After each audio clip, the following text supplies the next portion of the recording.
Hello and welcome back to round 4 coverage of the 2022 PDGA Professional World Championships. We are in Emporia, Kansas at the Emporia Country Club. Back 9 coverage, 27 holes left to play. The Goose is at the head of that flying V right now and just keeps pushing. You're watching JomezPro, Nate Sexton, Jeremy Koling, Paul Ulibarri. And he is flying high for sure. He is 6 under on the front 9. Missed putts on 1 and 9, and that is just incredible stuff. Leading the way, 2 shots over an injured duck, Paul McBeth, and he's right there in it. I mean, the tenacity of McBeth, just to be there with his body not feeling up to snuff, incredible stuff.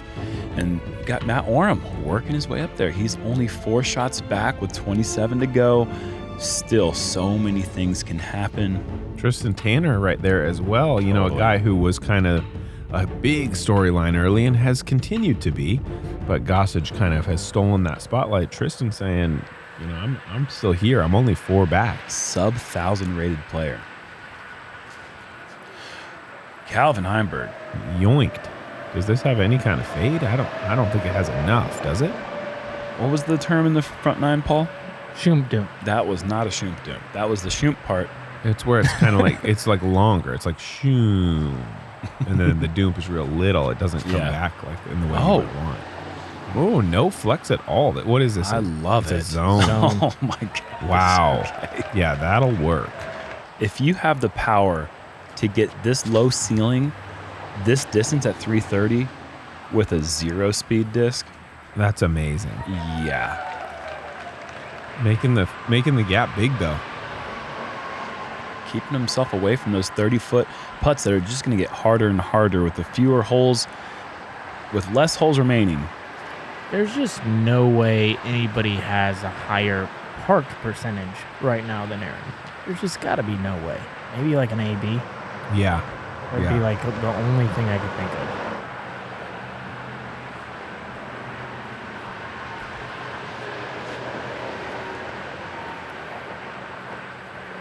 Not going to work out for Chris. Parked, he is 4th in the field. But he is circle 2 in regulation 2nd. And parked 19%. So 1 in 5 holes he does not have to putt. Oh! Whoa. Chris Clemons. Great effort. But the one statistic that he is first in still is scramble 78%, and that's because he only has 2 bogeys. And the hole 1 at Jones for both of those bogeys.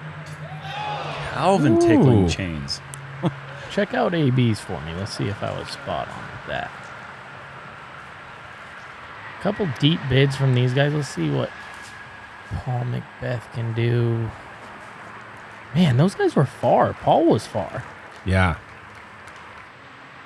Aaron is not far. Still going to wait for them.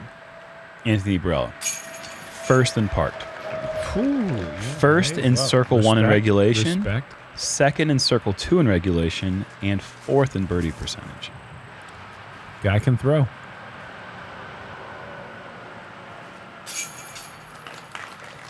Great birdie. 7 under through 10. There's that. Okay, I'm getting worried for our boy McBeth. There's that 3-stroke lead you were talking about. That's a big number. I mean, history says 26 for 26 if you've got 3 strokes going in to the final round. All right, let's see if you can hold them off for 8 more or 7 more holes, and then I guess you're going to be right, Jerm. 27. Well, we'll see what after the 5th round, you know. But it's basically a guarantee, is what you're saying. Yeah, it's what Jerm's saying. Well, I think, you know, clearly as the game evolves, we got to get a look at where Aaron is here. It's like pulled it a little bit. And the field gets deeper, more talented players. A 3-stroke lead. Perfect. Ooh, nice shot. That's the Calvin. 2nd basket hit for Calvin off the tee. Basket hit, I mean, it's a bit of a stretch. But Target hit. Yeah. Target hit. Yeah. It's kind of extends down to the koozie. But all I was trying to say is that history, a 3-stroke lead becomes less and less safe as the parity comes Sure. up, and you get maybe you're only ahead of 4 different guys by 3, where maybe years and years ago it might have only been 1 or 2, and the field is just getting bigger. But either way, I would like to take a 3-stroke lead, and I think Aaron would too. Put me within 8. I would like to be there too. 20. 20? Within 20. Be within 20. That'd be super. Chris is not within 20. He's about 45 feet here. Loves these little putts. This one just a bit short. Yeah, I feel like that's just outside his comfort range. Like 5 feet further, and that Totally. guy, like you said, he loves those little jump putts. Here's Paul with the straddle. Man, frustration from Paul. Wow. And does Aaron take it to 4 right now? This has been the distance all day that he has not quite delivered on.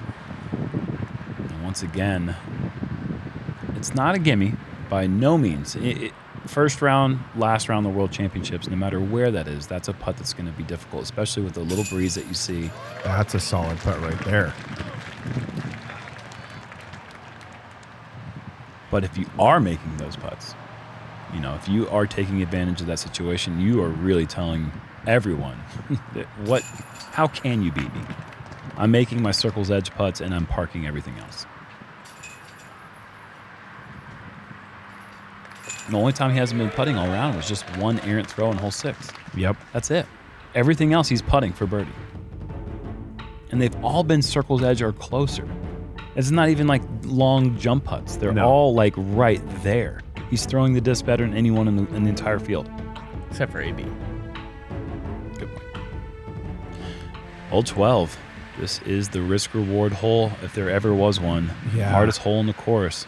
Yeah, make or break here. You get aggressive. Calvin does. I've been seeing people do this. They're kind of playing the hyzer out. They're playing it all hyzer and not trying to get any flip. When you got that power, that's a good play. And he gets that little tree, slows him down at the end. He's C1. And finally, Aaron intentionally not going for the birdie. Yep, this is a play for par, but this is drifting. Does it dig? Yes. Nicely done. He's shown us all week how much power he has. He wants no part of this. And McBeth's going to try to get there on this big turnover. This looks too turned. Don't like that. Don't like it either. Extremely likely now that Aaron will push the lead to 4. I mean, he's in a great spot. Yes. And the guy that's chasing right now is showing signs of frustration. I mean, both with his putt on the prior hole and now the tee shot out of bounds. I mean, he's making things even easier for Aaron. McBeth is normally the one that's causing these reactions from the other players. And now he is kind of giving Aaron a little bit of safety. Yeah, I mean, Aaron has one tree, and that's it between him and the basket, and not more than about 125 feet. Paul has just a an absolute throw-in to save par. He would have to just make it from way deep where he went out of bounds. And Calvin has a putt essentially to tie Paul and be right there in the mix too, which You're right. also doesn't make that lead as safe when you have 2 horses coming up behind you. Oh! Oh, Almost does. Almost dunks it. So all of a sudden, we're going to have a big putt from Calvin. Because he is feeling healthy. He just hasn't been on it. Man, the forehand gets him there. Yeah. Wow. Calvin, this is to get 4 back. Very much a part of the story right now is Calvin Heimburg. Yeah, he had that one blemish in the middle of the round right there, hole 8, and or of our screen. Other than that, he missed a few putts on the early going, but like we said, that guy can get hot. Man, we talked about 11 in a row. I mean, you take away that red off the scorecard, and he's got 7 of the last 9. And unfortunately, that red does damage. affect that a little bit.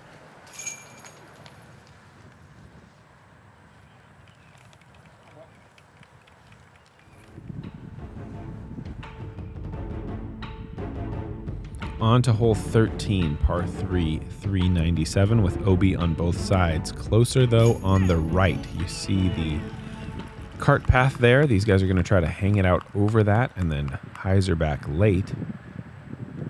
And this is a hole that's been the story of a lot of tournaments here at this at this property. This property, exactly, to where we see the nerves kind of set in and you pull it right. And if you pull it right, that doesn't come back. It's almost a 5 immediately because you have to play it to the safe side. You know, you can't, it's so close to the sidewalk.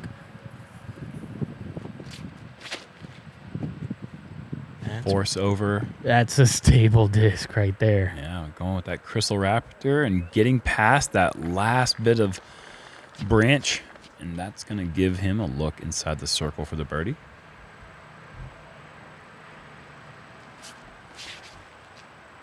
Very wide for Chris, catching a little bit of that.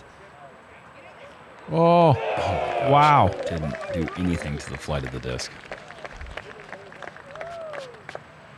So close. See if you can see any movement. The disc really didn't get affected by the early tree hit. Almost just hopped her right in. If there were a hole in the world for Chris Clemons, I think it would be hole 13 out here. I don't think anybody likes this hole. It's so nervy. I think Chris Clemons loves this hole. Yeah, I bet with that sidearm. With his forehand, I think that he might be the best suited player for this hole in the world.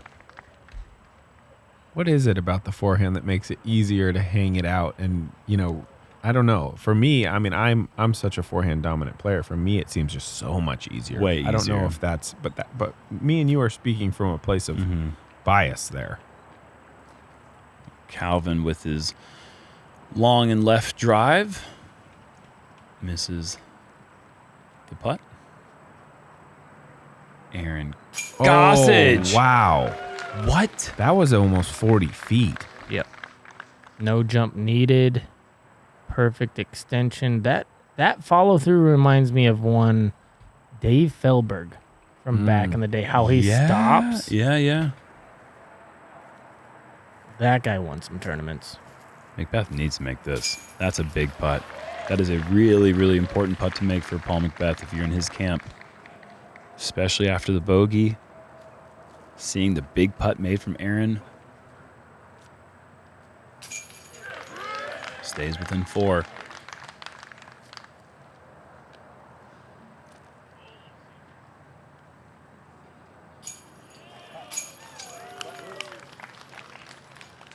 Like, how are you going to beat Aaron right now if he's going to drop that putt like that? No, you're not. You're not. Yeah. Not if that continues. Yeah.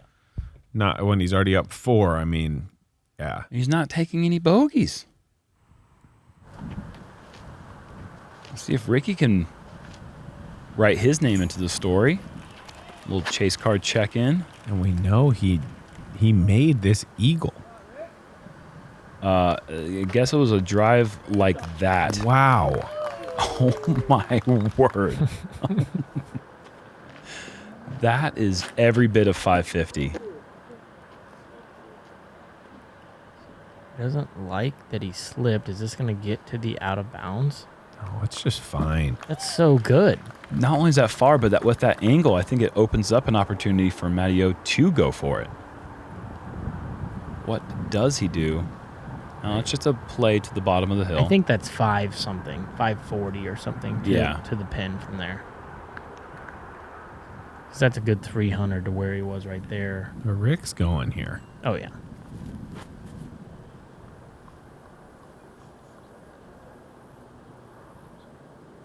Whoa. Sit. Yes. Whoa.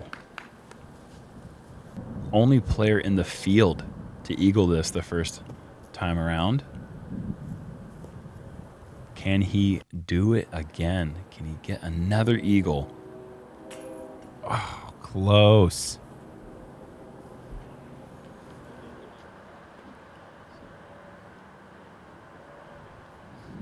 Yeah, I think that reaction is him kind of knowing things are slipping away. Even with the birdie there, he's 31 under.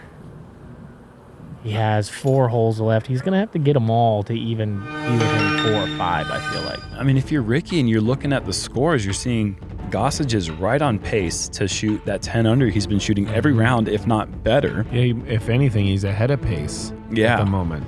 And I mean, you just know you just can't go into that last round down 8. You've got to be within 5 maximum, I would say.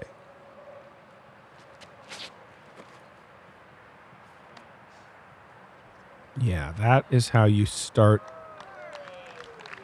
a birdie on this hole. I mean, he do that twice, and you've got 150 to the pin.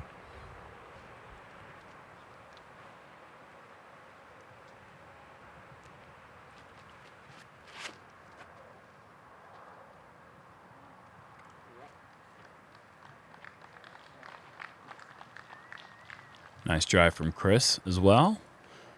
Not much danger you can get into with this tee unless you're trying to go with a roller or something really, really big. The forehand gets you as much distance as you really need just to be in position. Yeah, I think unless you feel like Ricky and you feel like you actually have a potential for a 3, aggression on this hole is the trap you fall into, to mess it up. I think taking it stepwise and just kind of giving yourself 375, maybe 400 per shot is plenty. This one starts out wide, but it is drifting down the middle. This is Ricky Wysocki-esque. Yep, this is thinking about making a 3, which more power to you. I'm not saying that's a bad play, but getting caught in between, that's where you make him a big mistake. He's going over there. Oh, for sure. Totally. Yep.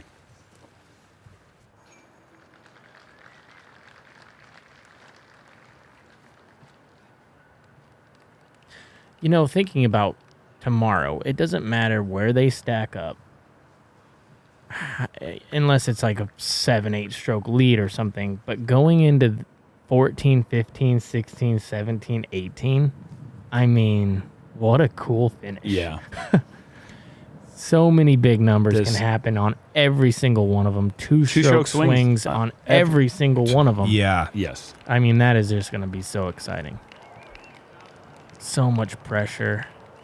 14 seems like a hard one to lose a stroke unless someone gets one from you with the eagle. This is just second easiest hole in the course. Not seeing many eagles, but also not seeing many bogeys. It's usually just a birdie or a par, but 15, sure. But 16, 17, 18, absolutely. Somebody's down going into 14. They're going to try to eagle it. Yes. Sure. Mm-hmm. So... Well, Calvin's going to try to eagle it right now. This looks pretty... Get over the hill. Yeah, pretty far. Wow. Passed it by 60? What are you doing, Calvin? Let's call it 48 feet past the basket. Wow.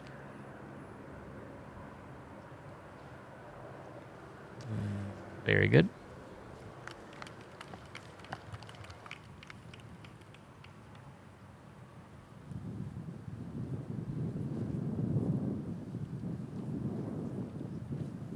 You think when they came up with the expression totes McGoats, they were talking about McBeth?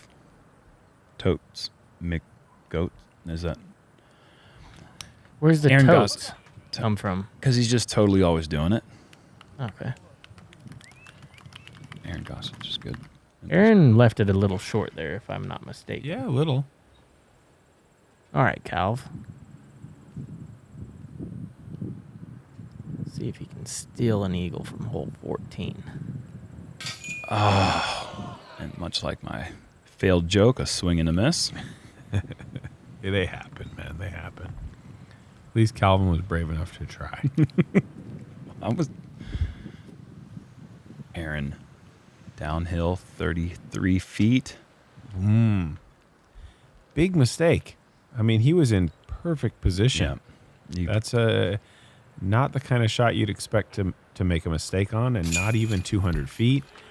Not even blind. Mm-hmm. Just kind of left it short and dropped a shot. This pin position really does lure in that short approach. You just feel like it's going to go so far past the basket if you give it the right amount of pace, but it just doesn't. This grass really does grab pretty well. That par is not on the putt. That is totally on the approach. But the card all chipping in a little bit right there into that lead.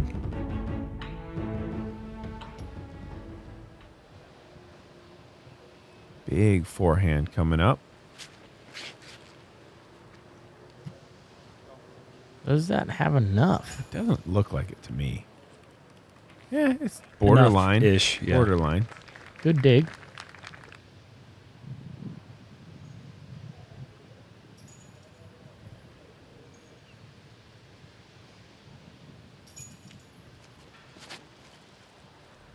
This looks perfect.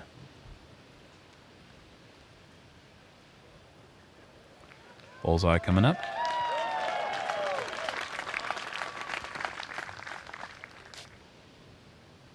One more look at this beautiful drive from McBeth. Nice and wide, plenty of height.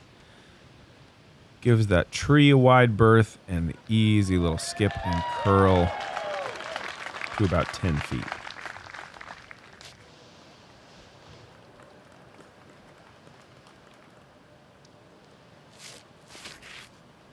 Super wide from Calvin. Too far? Yeah, slightly. It's a tree I've never had to worry about.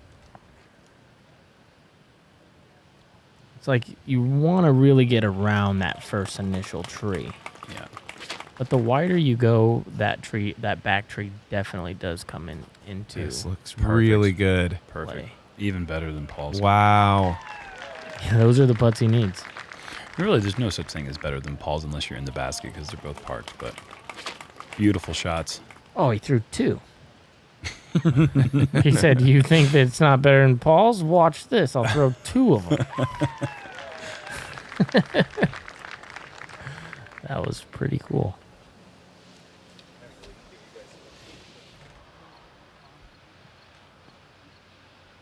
All right, Calvin to stay 4 back. Very important putt.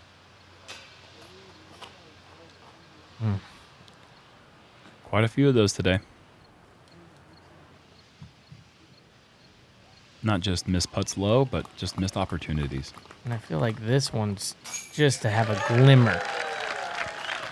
The glimmer is getting duller and duller by the hole when he doesn't birdie, but he's got a 3 birdie turkey going on right now. He's going to need to extend that 3 into about 15 in a row, I think, for Chris to really have a shot going into the final round.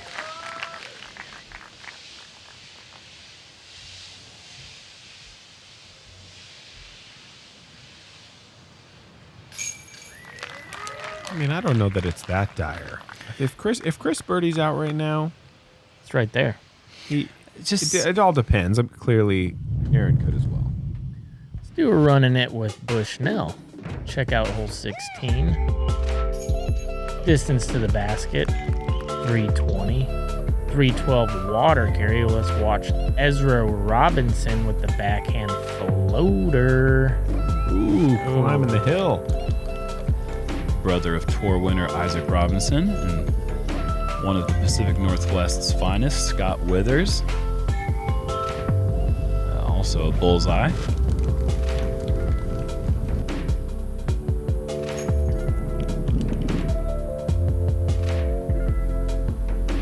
A common grip 6, pick 6 pick this weekend, Alden Harris.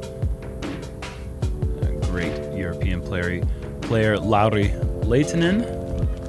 That's a little hit there, and then another shot here for Sexton.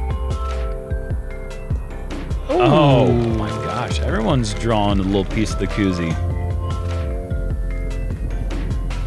Gavin Rathbun.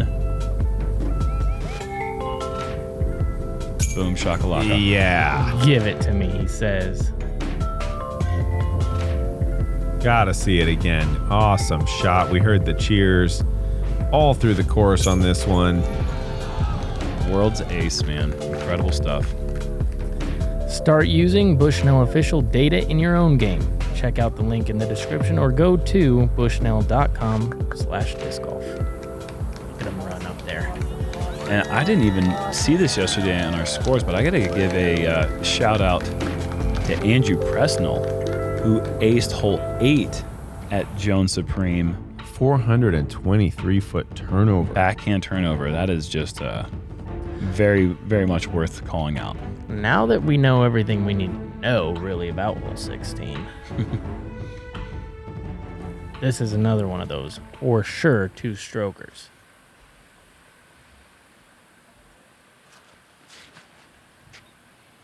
Looks great. Tasty. Right into your living room. Tough putt, though. Scary.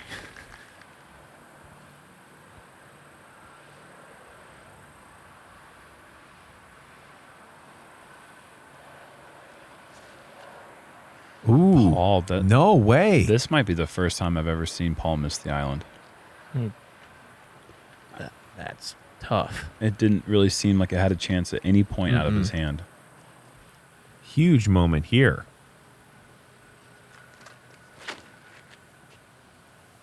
This is on. I mean, Yeah. it's long, right? But it's a tough putt.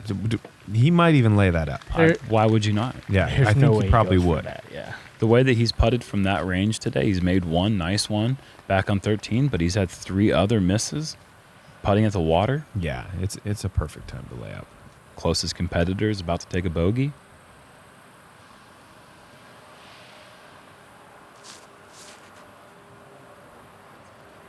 Ace run. This is the goods. Oh, wow. Oh my gosh, 3 targets hit today. This is an How does inch this high. not go in? Does this hit the band It first? does. Yeah, I a little think bit it's of band. Inch high. Wow, Calvin. That's why it didn't go in. It hit the band first. Wow. What a shot. Beth to save it. Wow. Top Does of the it, and it cage. sits. Spoke too soon on the for sure bogey. Could have been a worse than that if it rolls away off that cage. Smart layup. It looked like he was kind of like thinking about it for a sec. Oh, I bet he was. Every shot, you'd love to have more. That's for sure. There's no lead too big. Chris giving it a very soft effort.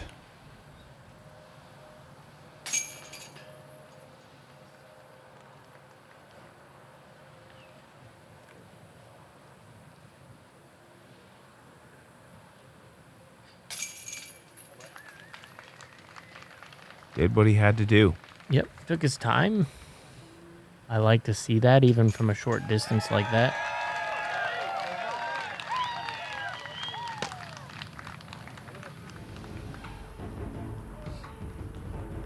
All right, let's do a little current standings. Gossage, obviously, but coming up the leaderboard, there's that guy who's throwing it really well, Anthony Barella.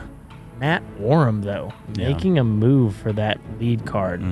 Talk about a guy with a lot of experience on the lead card of the World Championships. 1 shot away from the 3-way playoff in 2009. An epic playoff between Avery Jenkins and a 1 Josh Anthon. Shooting 2018, I believe he took a big number on the last hole, and he was pretty close that year as well. Yes, he was. Calvin, that's what the perfect drive looks like. Yeah, it is. He does that a lot. Perfect ones. We just saw it on the last hole. I already said it in the front 9, but nobody makes a wide rim driver fly like a mid-range. Yeah. Like Calvin. Like, that's 500 feet down there and just no finish on the thing because it's just striped. I like this shot for Chris. This is going to put him on the right side of the trees. There's not going to be really anything in the way. This is a shot that Aaron's been throwing really well. When he's needed to do more technical line, which this is a technical line. Yeah, this is the technical line. I mean, look at this shot. That's as good as... This is as good as Calvin's. Yeah. If not better somehow. Because it's closer to the pin. Yeah. I'm just so blown away the way he's been keeping it together. He's one birdie away from 10 down, 10 down, 10 down. And if he can get 17 and 18, he shoots his best round of the tournament and likely the most nerve-wracking round so far. I'm curious how much winning experience he has in general. You know, has he won 10 times? Has he won 5 times? I don't know the statistic, but I'm curious to see because that has a lot to do with it. I was sniffing around on his PDGA profile page, and I want to say it was 26 wins in the career. That's a lot. That's a lot. That's a lot of getting it done. I think that's the number I saw. Could be wrong. That's what my gut tells me. Yeah, we see Chris over here on the right-hand side, like Jerm said. Really easy shot. Pulls it, though. No. But needs to get down. This is moving towards the wow. Skips over the little out-of-bounds patch and back in. He's going to have a putt for birdie from 45. Those 26 wins don't really translate to the elite series and majors, though. No, and they do in some ways. Knowing how to win is very important. Well, you're not going to find somebody with 0 wins winning a world championships. I'm sorry. You have to have that experience. Sure, that those can translate, obviously. But he only has 2 podium finishes in elite series / majors. So, but those 2 podiums help, too. I mean, there's a lot of people who didn't win anything. Ricky won a major his first season playing. Will Schustrick's first, he won a major. He won the USDGC before he won his first A tier. Exactly. So it's not unprecedented. Exactly. So you don't. And what I'm saying is, you don't have to have experience winning at the highest level to win it your first time. Nobody ever does that. Everybody has to win for the first time on the Elite Series. But I don't think that you're going to find somebody who's Calvin Heimburg. Ooh. What is going on with these great drives turning into duds? Yeah. Who's like their 5th win is a world championship. You know, you're not going to find it. Big putt right here. And really seriously let down after the big drives from Aaron and Calvin and Chris. You see Aaron just got caught up in that tree. Tiny bit higher. Maybe clears over that. Finds C1. This is important right here. Oh, off left side. And he would have never in a million years thought that with that drive, bogey would be the result. Meanwhile, McBeth, after losing a stroke on 16, gains one back on 17. A clutch birdie.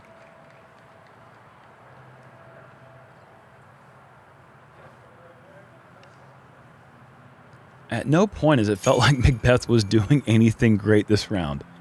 It's felt like he's been in pain. He's made a couple of okay putts. He's missed some putts that he probably should have made. Like maybe 4. And he's got bogeys. He's 3 back of a guy that we can't stop talking about how great he's playing. Well, because you expect McBeth, day 4 of the Worlds, to go 1080. I believe Paige and I will do whatever it takes. We have 5 world titles, but that's not where we want to settle. We don't want to settle with 5. We want more. We would practice 24 hours a day if that's what it meant to win the world championship.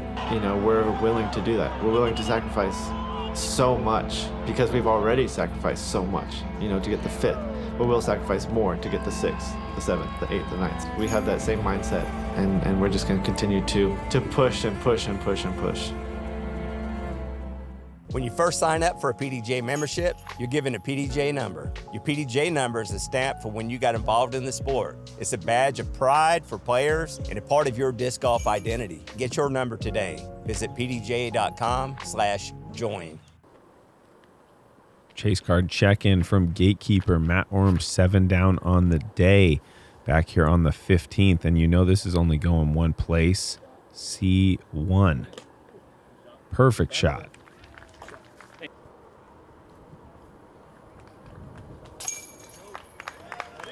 I don't understand how one player like Orem can do it in a way that's no one's even close to looking like the way he throws a disc, the way he putts. to have the success that he's had for as many years as he's had. Like, how is there no player? Oh my gosh, he's going to hit a spectator. Whoa. He just hit Gannonbur's mom. Who is out there practicing this form? Sit down. Oh, no.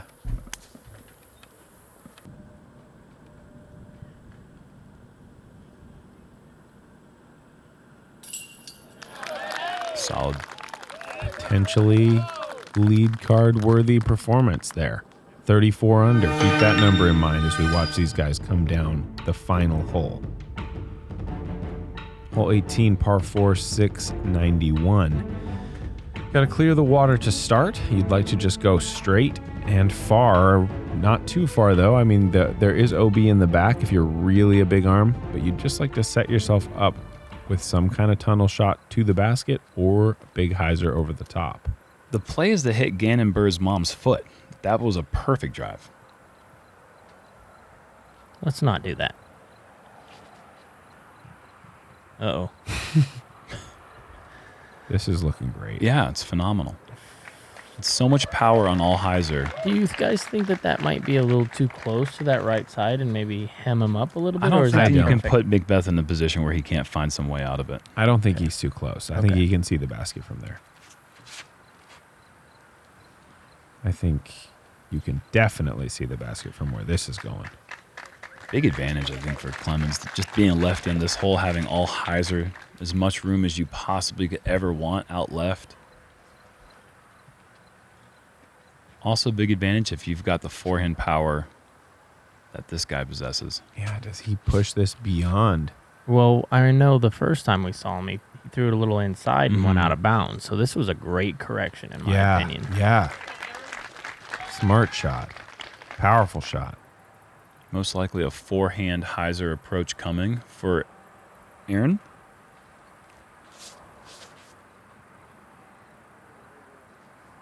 Calvin just going eagle so he doesn't go too far out of bounds. Yeah, doesn't want to drive to Topeka. Those are all great drives.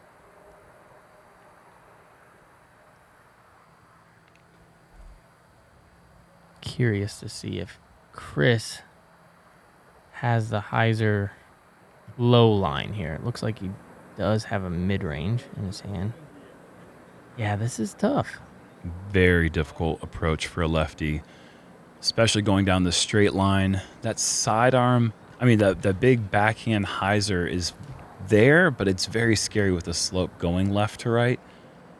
But you're going to see Gossage indeed go with the big hyzer sidearm, but it's got to come down with a lot of angle. He's going with it with a zone. Mid-range. Is this a layup? No. I don't think he's trying to lay it up. No, not really. He just is